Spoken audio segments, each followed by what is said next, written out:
haciendo de canalizador. Es el muchacho, no sé por qué, pero se ve que tiene algo ahí de sensibilidad, es más sensible que nosotros y se está, digamos, alimentando de él, lo que hay aquí.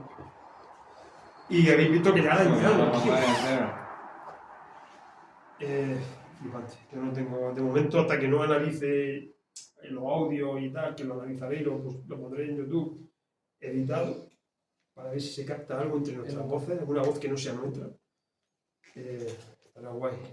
Aquí sigue todavía, sigue pitándole a Pedro. A ver si te va a atacar a ti ahora. A mí. ¿Estás bien?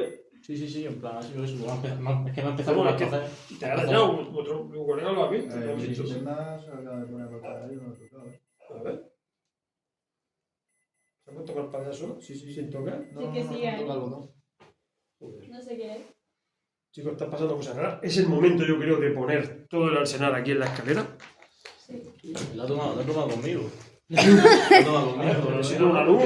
Porque es imposible que pase directamente.